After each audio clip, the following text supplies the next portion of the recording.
So প্রত্যেক দিনের মতো আজও যেটা বলেছিলাম কথা রেখেছি, যে জিলেট অব্দি আমি প্রত্যেকদিন একটা কোনো না কোনো টপিক নিয়ে তোমাদের সামনে আসবো।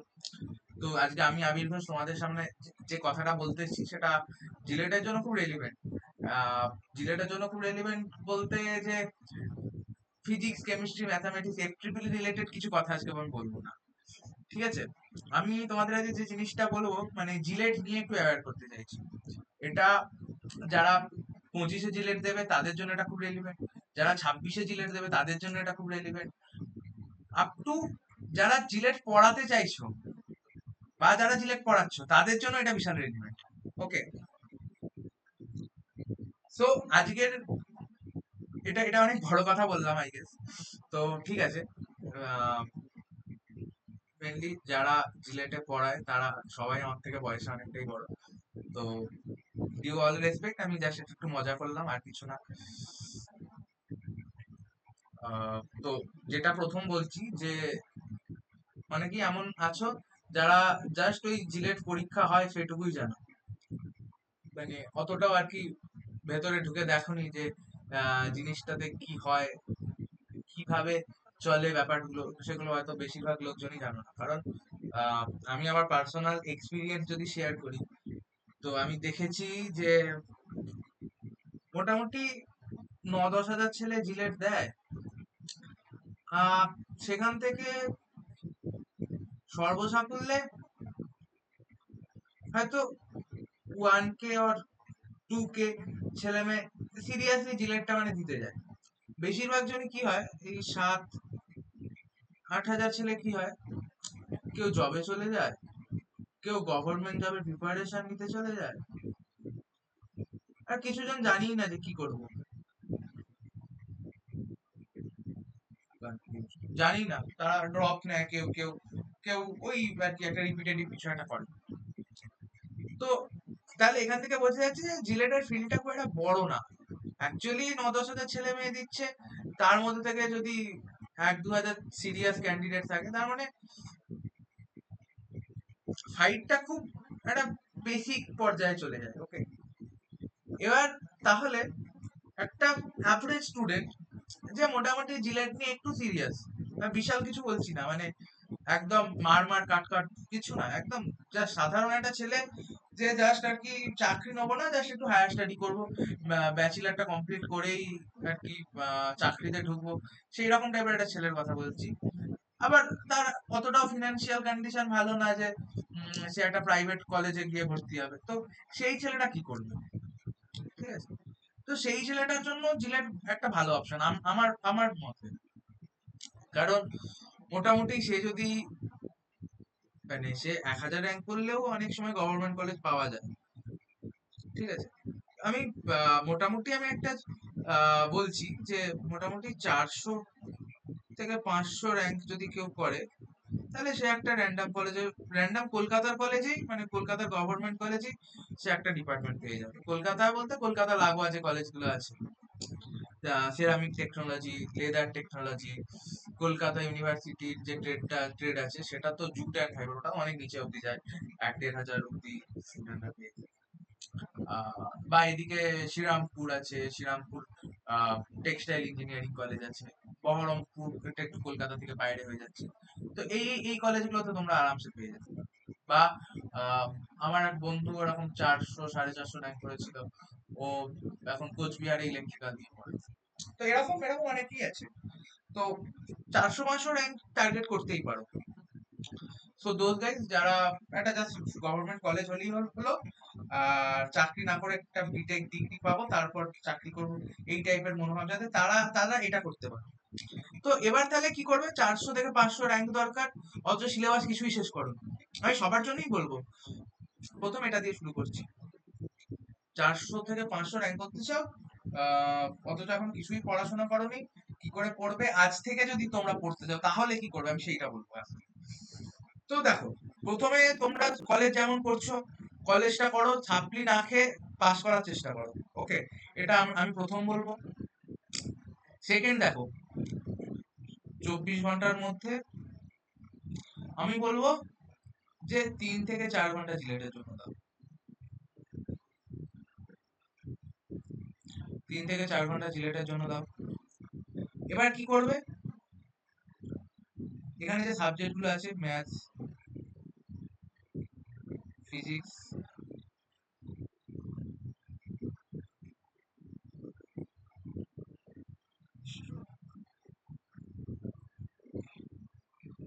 এপ্রিবিলি, তো দেখো জাস্ট আ মিনিট,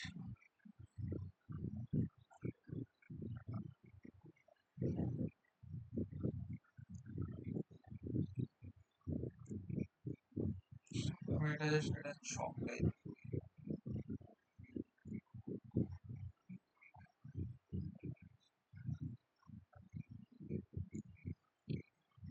তো কি করি,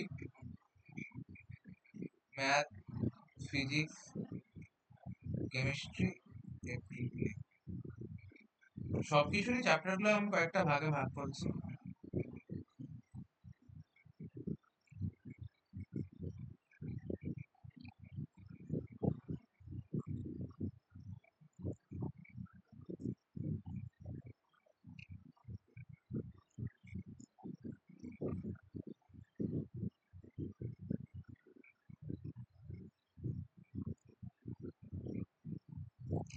বেসিক, মিড লেভেল, আর অ্যাবভ মিড লেভেল। জিলেটে কোনো অ্যাডভান্স লেভেলের চ্যাপ্টারস নেই। ওকে, সো ম্যাথের জন্য তাহলে তোমরা মেইনলি যেগুলো করবে, এটা ফর দোজ স্টুডেন্ট যারা, আমি এটা কপি করে রাখি সবার জন্য তো রাখবো। তোমরা তাহলে কি কি করবে, ম্যাথের ডিটারমিনেন্ট ম্যাট্রিক্স করবে, পার্শিয়াল ডেরিভেটিভ করবে, আর ভেক্টর করবে, ভেক্টর করবে। মিডের মধ্যে বিশেষ কিছু করার দরকার নেই, যদি পারো তো প্রবাবিলিটি করতে পারো, অ্যাবভ মিডে কিছু করতে লাগবে না। ফিজিক্সে আমি বলবো ইউনিট ডাইমেনশন এন্ড মেজারমেন্ট করতে পারো। মিড লেভেলের চ্যাপ্টার যেগুলো আছে সেগুলো আমি বলবো অতটা করার প্রয়োজন নেই। হার্ড লেভেলের একটা চ্যাপ্টারই তোমরা করে যাও একটু সময় নিয়ে, যেটা হচ্ছে থার্মোডিনামিক্স। অ্যান্ড কেমিস্ট্রিতে তোমরা কি করবে, কেমিস্ট্রিতে ফিজিক্যাল কেমিস্ট্রিটা দেখে যাও, খুব একটা বেশি সময় লাগবে না। দিনে যদি ওভারঅল 10 ঘন্টা কেমিস্ট্রিতে দাও, তাহলে ফিজিক্যাল কেমিস্ট্রি নেমে যাবে।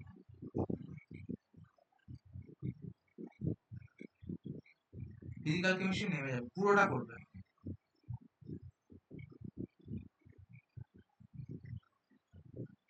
ফিজিক্যাল কেমিস্ট্রি নেমে যাবে। আর এফটিবিলি হচ্ছে নর্মাল সার্কিট যেগুলো সলভ করতে হয় সেগুলো করবে, আর বেসিক মেশিনস যেটা আছে সেটা দেখবে। যাদের ইলেকট্রিক্যাল ব্যাকগ্রাউন্ড তাদের জন্য তো খুব ভালো, এফটিবিলি থেকে তারা বেশ কিছু নম্বর আর্ন করতে পারবে। আমি যে স্ট্র্যাটেজি বললাম, এটা যদি করো, ম্যাথস থেকে আপ টু কম করে হলেও 15 নম্বর আসবে। ফিজিক্সের এই যে পোর্শনটা বললাম এইখান থেকে কম করে হলেও 6-7 চলে আসবে, 6-7 না হলেও মোটামুটি আসবে। আচ্ছা, এখানে একটা জিনিস বলে রাখি যে 6-7 আসবে, কিন্তু তার জন্য এই যে 6-7 অ্যাকচুয়ালি ডিরেক্ট 6-7 আসবে না, এটা আসবে 3-4 আসবে, আরো 3-4 নাম্বার ইনহ্যান্স করার জন্য তোমরা চাইলে আমার সাথে কন্ট্যাক্ট করতে পারো। কি করতে হবে না করতে হবে, কিছু গাইডেন্সও দরকার, সেইটা আর কি বলার চেষ্টা করবো আর কি, আর কিছু না।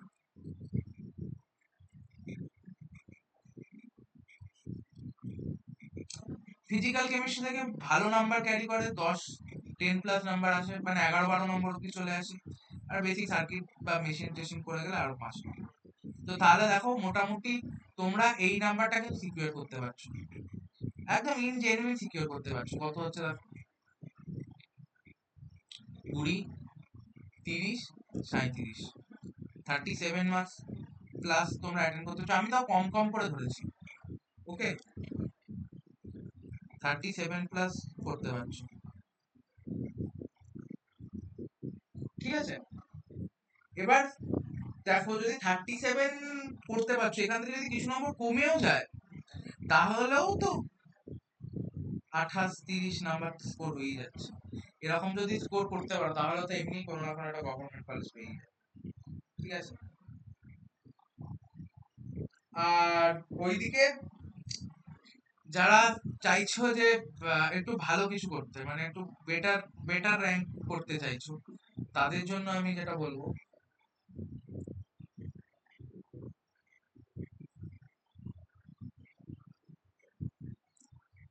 তাদের জন্য বলছি শখটা একটুখানি তাদের জন্য বাড়াতে হবে, কারণ অনেক কটা চ্যাপ্টার যোগ হবে তো। আচ্ছা, এবার নতুন করেই লিখতে হবে।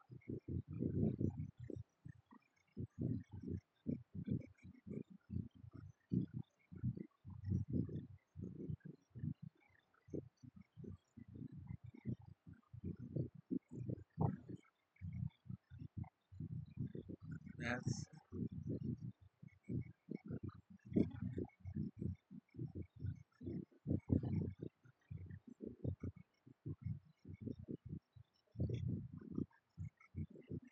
ঠিক আছে? এইটা স্নিপেট আমি একটা,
ওকে।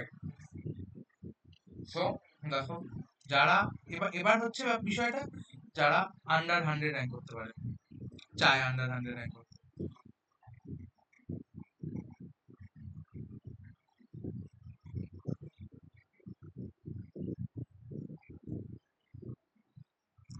এটা সেম অ্যাজ আমি একটাই রাখছি, যে আমি মনে করি যাদের এই মাইন্ডসেটটা তৈরি হয়েছে যে 100-র মধ্যে র্যাঙ্ক করবো, তারা 10-এর মধ্যে র্যাঙ্ক করতে পারে। ঠিক আছে? তো তাদের জন্যই আমি বলছি।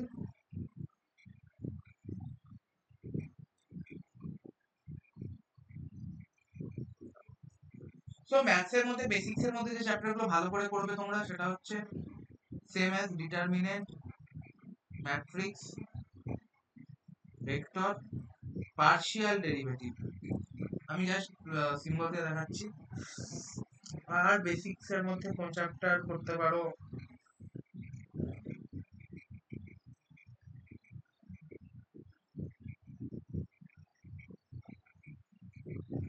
হ্যাঁ, মোটামুটি এই কটাই। মিডের মধ্যে প্রবাবিলিটি,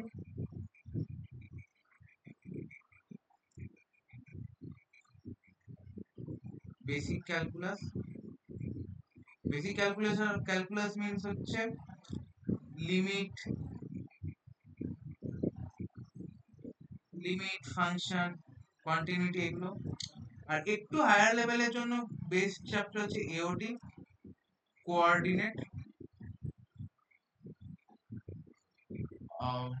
আর করতে পারো তোমরা যদি ইন্টিগ্রেশনটা করতে পারো, এই কটা। আর আর সেরকম কিছু লাগবে না, আবার করতে পারো। আচ্ছা, ফিজিক্সের জন্য অল টাইম আমি যেটাকে প্রেফার করি, ইউটিএম করবে। লজ অফ, জাস্ট শর্টে লিখছি আমি, লজ অফ মোশন করবে। বেসিক্স এর মধ্যে লস মোশন করবে। আর হচ্ছে ফিজিক্সে আর সেরকম কোনো বেসিক্স এর ওপর সেরকম জোর দেওয়া কোনো চ্যাপ্টার নেই, এই দুটোই আছে অ্যাকচুয়ালি। আর বাকি ইন্টারমিডিয়েট বা ইন্টারমিডিয়েট লেভেলে যে চ্যাপ্টারগুলো আছে, ওয়ার্ক ওয়ার্ক পাওয়ার এনার্জি আছে, এটা একটা চ্যাপ্টার। মেনলি এই এই এই লস মোশন বাদ দিয়ে পুরো মেকানিক্সটাই করতে হবে, মেকানিক্সটা করবে। আর হচ্ছে এদিকে ফ্লুইড গুলো আমি অতটা প্রেফার করি না, তাও ফ্লুইডটা করে রাখতে পারো। এফএম লিখে দিচ্ছি, ফ্লুইড মেকানিক্স। আর অ্যাবভ মিড লেভেলের জন্য পড়তে পারো হচ্ছে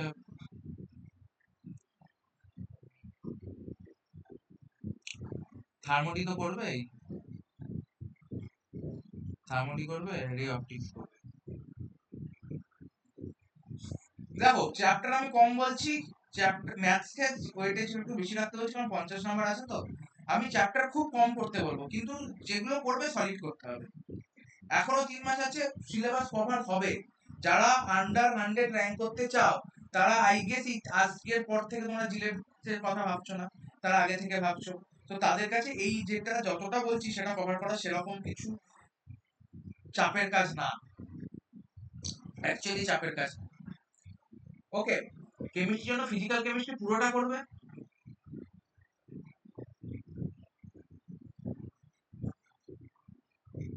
ফিজিক্যাল কেমিস্ট্রি পুরোটা করবে। আর ওইদিকে যেটা ভালো করে করবে জিওসটা। ওকে, আগের বারে অ্যাক্সিডেন্টালি একটু বেশি অর্গানিক কেমিস্ট্রি এসেছিল, ওটা অ্যাবভ। তো এটা এটা বাই চয়েস, প্রত্যেকবার যে এরকম হবে তার কোনো মানে নেই। তো একটু রিস্ক ফ্যাক্টর তো কাজ করছে তো। তবে একটাই কথা বলবো,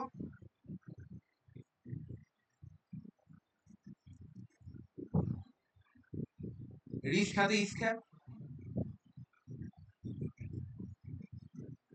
কথাটা রিস্ক।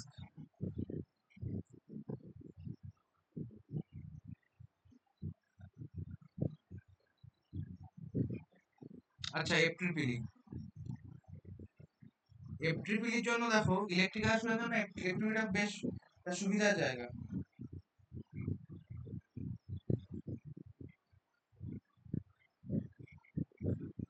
তো বেসিক সার্কিটটা দেখে দিও, মানে এসি এন্ড ডিসি বোথ, মাশিনস এর বেসিকটা, আর ট্রানজিয়েন্ট অ্যানালিসিসটা খানিকটা দেখতে পারো। এটা এটা এটা ডিপেন্ডস অন ট্রেড। যারা ইলেকট্রিক্যাল আছে তারা মোটামুটি এফটিপিটা পড়ো, চেষ্টা করো যে পুরোটাই করে ফেলার। ওকে,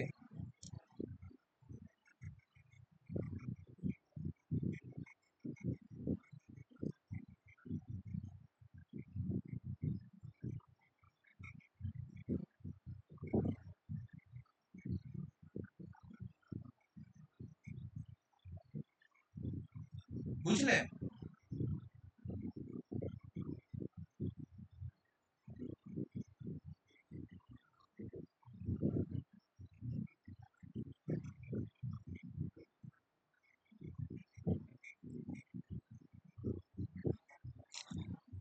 তো দেখো এবার আমি যদি তোমাদের নাম্বার ক্যালকুলেশনের দিক থেকে আসি, মানে নাম্বার ক্যালকুলেশন যেটা দেখবে সেটা অনেকই ধ্বংস হয়ে যাবে দেখার পর। ম্যাথসের থেকে তোমরা যেটা করছো না, এটা মোটামুটি 40 মার্কসের ব্যাপার আছে কিন্তু। ঠিক আছে, ম্যাথসে এই সিলেবাসটা যারা করবে তারা 40% নিয়ে পরীক্ষার হলে ঢুকবে। আমি জানি এত কিছু জিনিসপত্র একসাথে মাথায় নিয়ে গেলে কখনোই 40-40 দিতে পারবে না। এটা থেকে যদি তোমরা 70% কি 60% যদি ডেলিভার করো পরীক্ষাতে, এখান থেকে যদি 60% ডেলিভার করো তাহলে 40 মার্কস আসবে, এই 24 মার্কস আসবে। আমার কথা বোঝা যাচ্ছে? ফিজিক্স থেকে দেখো, ফিজিক্স থেকে আমি খুব বেশি এক্সপেকটেশন রাখবো না, কারণ ফিজিক্সটা অনেকেরই শক্ত লাগে, কনসেপচুয়াল কোশ্চেন দিয়ে দেয়। কোশ্চেন বেশিরভাগ লোকজন আনফোল্ডই করতে পারে না। এটা এটা খুব দুর্ভাগ্যজনক বিষয় ইঞ্জিনিয়ারিং করতে আসে যারা, কিন্তু এটা রিয়ালিটি, আমি নিজেও দেখেছি। আর 2 ঘন্টার সময়টা অনেকটা বড় ফ্যাক্টর হয়ে দাঁড়ায়। তো চেষ্টা করবে তাও ফিজিক্স থেকে অ্যাটলিস্ট এই সিলেবাসটা কেউ যদি করে যায়, আর মোটামুটি যদি মানে কি বলবো মানে সবকিছুকে মাথায় রেখে অ্যাটলিস্ট 15 নম্বর পাওয়া যায়। ওকে, সেম অ্যাজ কেমিস্ট্রি থেকেও 15 নম্বর পাওয়া যায় এই এই এই জায়গাটা করে। রিস্কাতে ইস্কা এই ব্যাপারটাকে সিরিয়াস নিলে 20ও পাওয়া যেতে পারে অর্গানিক কেমিস্ট্রি পড়ে গিয়ে, ঠিক আছে। আর এপ্রিল থেকে যারা ইলেকট্রিক্যাল স্টুডেন্ট তারা 5+ নাম্বার তো পেতেই পারে। তো এইটা যদি ওভারঅল আমি হাফ সাম করি তাহলে কত আসছে দেখো, 30 5 35, 35 তো এখানেই হয়ে যাচ্ছে, তাই না?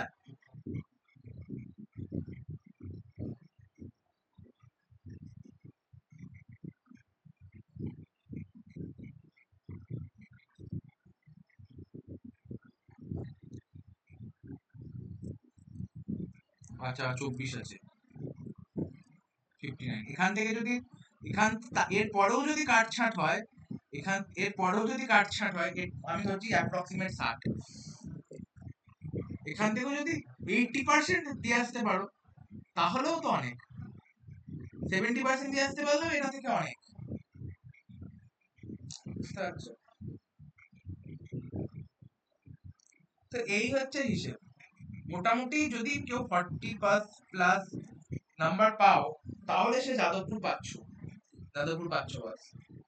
ওকে, এই হচ্ছে মানে এরকম ভাবে পড়তে হবে। লাস্ট মোমেন্টে দেখো, এটা আমি জাস্ট একটা বললাম কোন কোন চ্যাপ্টার পড়বে, কোন কোন চ্যাপ্টার কিভাবে পড়বে, সেই একটা মানে গ্রস হিসেবে আমি দিলাম, ঠিক আছে। এবার দেখো প্রত্যেক জনেরই উচিত যাদবপুরকে ফার্স্ট প্রায়োরিটি করেই পড়াশোনাটা শুরু করা, because Jadavpur is a brand. Okay, মানে অ্যাকচুয়ালি যাদবপুরকে আমি কেন প্রেফার করি তার অনেক কটা কারণ আছে, ঠিক আছে। এখন চারিদিকে যাদবপুর নিয়ে অনেক মানুষ অনেক রকম কথা বলছে, আহ, অনেক রকম তোমরা অনেকেই যারা জিলেট নিয়ে ভাবছো বা ওয়েস্ট বেঙ্গল জয়েন্ট নিয়ে ভাবছো, বা যারা 9 10 11 12 আমাদের সময় বা আমাদের আগে যে কোনো জেনারেশনের ছেলে মেয়েদের কাছে যারা সায়েন্স নিয়ে পড়েছে বা যারা আর্টস নিয়ে পড়েছে, হায়ার স্টাডি করতে চায়, সায়েন্স নিয়ে পড়ে গ্র্যাজুয়েশন করতে চায়, প্রত্যেকটা স্টুডেন্টের কাছেই যাদবপুর একটা ড্রিম প্লেস ছিল। ওকে, কিন্তু ইদানিংকাল কিছু কিছু ঘটনার জন্য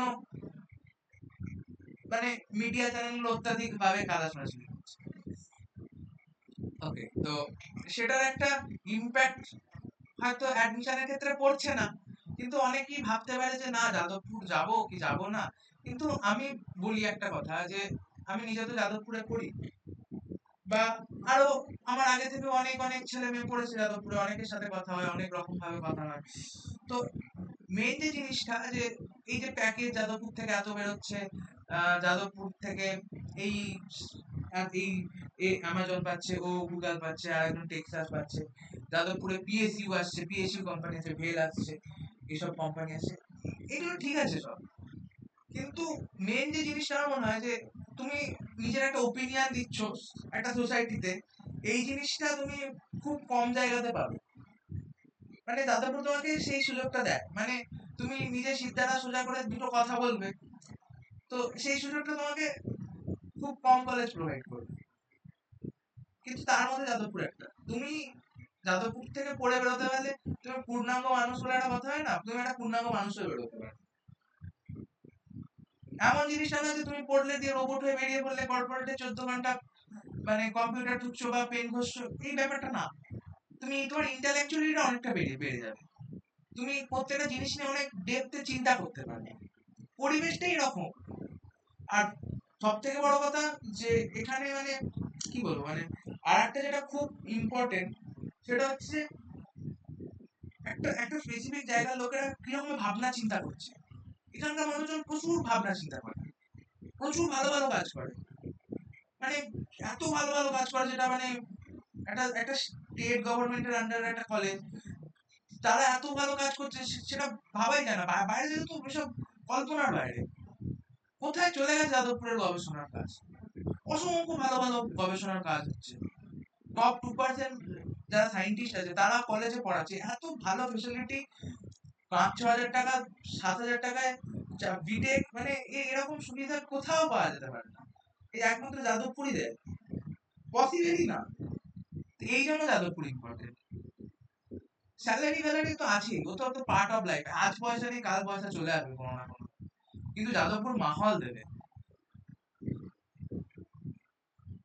তুমি নিজে যদি 5% এগোও না, যাদবপুর আরো 95% পুশ করবে তোমাকে। অন্য জায়গায় কি করে, তুমি 100% এগিয়ে গেলেও তোমাকে 95% পুল করে টেনে নামিয়ে দেবে, আর যাদবপুর ধাক্কা মেরে মেরে ওপরে তুলবে, এটা পার্থক্য। তো এই জন্য যাদবপুর ইম্পর্টেন্ট অ্যাকচুয়ালি। আর ভালো যেখানে যে কোনো জায়গায় যখন হবে, তখন লোকজন 2-4টে খারাপ কথা বলবে, এগুলো নিয়ে ভেবে লাভ নেই। যাদবপুরে কি হচ্ছে না হচ্ছে, ওরা যারা বাইরে দাঁড়িয়ে আছে ওদের কাজই বলা, ও সব নিয়ে চিন্তা করে বা মাথা ঘামিয়ে কোনো লাভ নেই। যাদবপুরের ছেলেরা যে এত ভালো কোডিং করে, এত ভালো সার্কিট সলভ করে, মেকানিক্যালের ছেলেরা তো মানে কি বলবো, অ্যারোস্পেস ক্লাবের মতো ক্লাব চালায় মেকানিক্যালের ছেলেরা, মেকাট্রনিক ক্লাব চলে, এক একটা প্রজেক্টের মানে দুর্ধর্ষ লেভেলের প্রজেক্ট করে, ম্যাথে নতুন নতুন থিওরেমস এর উপর কাজ করে এরা।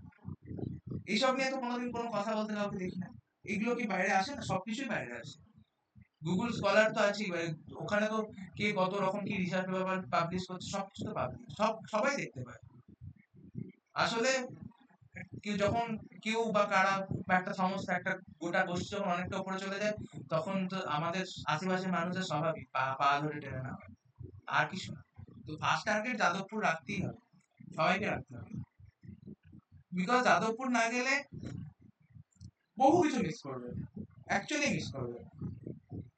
ঠিক আছে, হয়তো অনেকেই বলবে আমি যাদবপুরে পড়ি বলে এত কিছু বলছি, এইসব আসলে আমি যাদবপুরে পড়ার পর যাদবপুর থেকে অনেক কিছু প্রিভিলেজ পেয়েছি, তো মানে অনেক কিছু প্রিভিলেজ পেয়েছি, মানে মানে এমন এমন জিনিস নিয়ে হয়তো পড়াশোনা করেছি, বা এমন এমন জিনিস জেনেছি যেটা হয়তো আদার্স কোনো কলেজে পড়লে একটা গড়পড়তা ডিগ্রি পেতাম। এখানে এখানে এখানে সবকিছু এত সুন্দর সুবিধা, না অনেক কিছু করা যায় সাথে, মানে ইলেকট্রিক্যাল পড়েও সাথে কম্পিউটার সায়েন্সের বহু জিনিসের উপর কাজ করা যায়, ইলেকট্রনিক্স এর বহু টপিকের উপর ভালো ভালো কাজ করা যায়। এখানে এই যে ডিপার্টমেন্ট ওয়াইজ যে বাউন্ডারি গুলো তো এখানে আসলে নেই। এখানে তো এতটাই সবকিছু ট্রান্সপারেন্ট যে তুমি অনেক কিছু করতে পারো, মানে পড়াশোনার পাশাপাশি, মানে ইলেকট্রিক্যাল নিয়ে পড়ছো মানে যে ইলেকট্রিক্যাল পড়তে হবে সেসব তো না। কোম্পানি তো একটা পূর্ণাঙ্গ এমপ্লয় চাই যে সবকিছু করতে পারে এখনকার সময়। তোমাকে এআই জানতে হবে, তোমাকে কোডের টপিক জানতে হবে, আরো অনেক কিছু জানতে হবে। তুমি চাইলে নাচ গানও করতে পারো, স্টার ব্যবস্থাও আছে, খেলতে পারো সারা বছর, খেলার কোনো না কোনো কিছু লেগেই থাকে, এরই না হয় ইউটার্ন হয় যারা ফার্স্ট ইয়ারে, সবকিছু হয়, সংস্কৃতি হয়, সৃজন হয়, সবকিছুতে মানে মানে কি বলবো, দারুণ। তো এইভাবে নিজেকে মোটিভেট রাখো। যাদবপুর পাওয়াটা খুব মানে যারা যারা একটু ভালো পড়াশোনা করছো না, তাদের উচিত নিজেদের টার্গেট যাদবপুর রাখা। বাকি জলপাইগুড়ি আছে, আমাদের শ্রীরামপুর আছে, কল্যাণী আছে, এরাও যথেষ্ট ভালো কলেজ। সবসময় টার্গেট গভর্নমেন্ট কলেজ রাখতে হবে। প্রাইভেট কলেজে এখন তো এমনি ইঞ্জিনিয়ারিং এর বাজার খুব যে বিশাল হাইফাই তা তো না, তো তার উপর যদি প্রাইভেট কলেজ হয় তাহলে তো অবস্থা নিম্নমুখী হবে না। তো এই ছিল আজকের ভিডিও। তো অনেক কিছু জ্ঞান দিয়ে দিলাম আজকে। আর প্রথম দিকে বলেছিলাম কি যে যারা পড়াচ্ছে তারাও এই ভিডিও থেকে রেফারেন্স নিতে পারো, এসব এসব কিছু না, এটা এমনি জাস্ট আমি মজার ছলে বলেছি। যারা সিলেট পড়াচ্ছে এতদিন ধরে, তারা মানে যারা মোটামুটি কয়েকটা বেশ কিছু নাম, তাদের প্রত্যেক জনের সাথেই আমার পার্সোনালি সম্পর্ক যথেষ্ট ভালো। তো আমি জাস্ট এমনি একটা মজার ছেলে বললাম, কেউ আবার মাইন্ড করবেন না বা করো না, দাদা ভাইয়ের সম্পর্ক সমস্যা। চলো আজকের ভিডিওটা শেষ হচ্ছে।